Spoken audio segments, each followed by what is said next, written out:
नमस्कार दोस्तों, आज हम बात करेंगे भामाशाह और परमार्थ सेवा समिति के संरक्षक श्रीमान आर.के. अग्रवाल साहब से। अग्रवाल साहब एक बहुत बड़े समाज सेवी और जनता से जुड़े सारे कार्य करने में अपने आप सेवा की वो मानते हैं।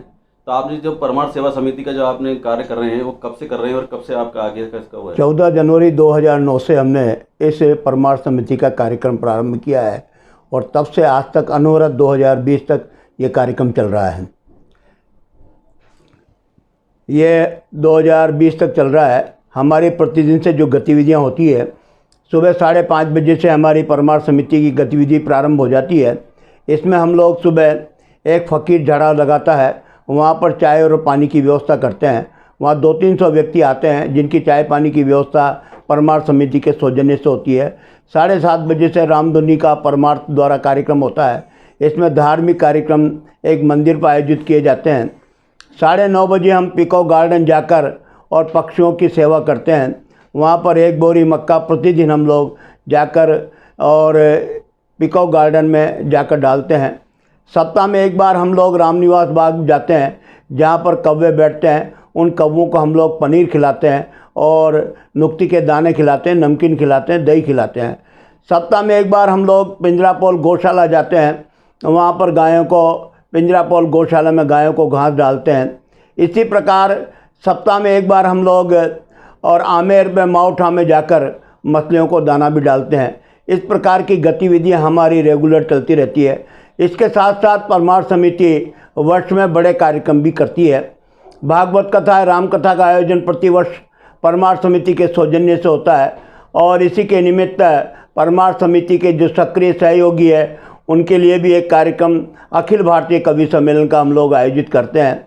प्रतिवर्ष गरीब लड़कियों की, पिछले 8 वर्षों से हम लोग गरीब लड़कियों की शादी करते हैं। ऐसी लड़कियां जिनके माँ बाप कोई कचरा बीनने वाली बेटी है, कोई ऐसा ही है जिसके माँ बाप नहीं है, उन सारी लड़कियों की शादी हम लोग प्रतिवर्ष साल में एक बार करते हैं। 2020 में हमने 16 लड़कियों की शादी झटपट बालाजी के मंदिर पर की है और वहाँ से सारा कार्यक्रम आयोजित होता है। इसमें हम प्रत्येक लड़की को 1.5 से 2 लाख रुपए का सामान, जो उसकी नियमित व्यक्तिगत आवश्यकता है, पलंग, टीवी, फ्रिज, कूलर आदि, कपड़े, बर्तन, एक लड़की को ऐसी भी आती है कि 100 साड़ियाँ इकट्ठी हो जाती है और पूरे परिवार के बर्तन, फ्रिज, कूलर, टीवी, अलमारी सारे सामान उसको उपलब्ध होते हैं। सिलाई मशीन उसको देते हैं। इस प्रकार एक भव्य रूप में और विशाल शोभा यात्रा, सारे कार्यक्रम विधि विधान से उच्च कोटि के पंडितों के द्वारा उनके फेरों का आयोजन होता है। उनको सोने चांदी के सामान भी दिए जाते हैं।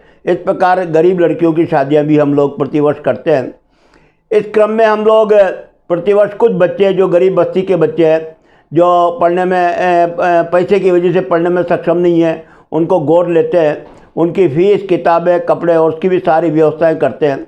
प्रतिदिन हम गरीब बस्ती के बच्चों को, 50 बच्चों को, कटेवा नगर इस साइड के जो बच्चे हैं उनको, जहाँ पर BSN स्कूल में हम प्रतिदिन वो बच्चे वहाँ पर पढ़ने आते हैं कि NGO उनको पढ़ाता है, उनको खाने की व्यवस्था भी हम प्रतिदिन करते हैं। बीमारी के क्षेत्र में जो ऐसा ही व्यक्ति है जिसकी बीमारी के इलाज में यदि उससे संभव नहीं है तो जितनी मदद परमार्थ समिति कर सकती है हम उसकी मदद करते हैं। अब इस कोरोना काल में हमने करीब 7 लाख रुपए का कच्चा सामान ज़रूरतमंद लोगों को बांटा है और 600-700 पैकेट विभिन्न सामाजिक संस्थाओं के माध्यम से पूरे जयपुर में वितरित किए हैं। इस क्षेत्र के मंदिरों के जो पंडित थे जिनको खाना का अभाव था, जहाँ पर कोई, उनके 15-20 पंडितों को बुलाकर उनकी पूरी आवश्यकता की पूर्ति भी हमने की है और अभी भी हम उस मिशन को लेकर चल रहे हैं। परमार्थ समिति का कार्यकाल आज भी बड़े आराम से, बड़े भगवान की कृपा से, गोविंद देव जी कृपा से ये चल रहा है। SMS के बांगड़ में, JK लॉन, इन कामों में सारा कार्यक्रम हो रहा है। इस तरह परमार्थ समिति की गतिविधियां चल रही है। आपको कई साल हो गए ये कार्य करते हो, तो आपको कैसी अनुभूति होती है? आपको? हमको सुखद अनुभूति होती है। हम जब से इस कार्यक्रम को कर रहे हैं, परमात्मा की कृपा से हमको बीमारी, कोई अभाव, किसी प्रकार की अशांति, उस ठाकुर जी की हमारे ऊपर कृपा है कि हम पूर्ण रूप से सुखी हैं। 72 साल की उम्र में भी परमात्मा खूब कार्यक्रम इसमें हमको लगा रखा है।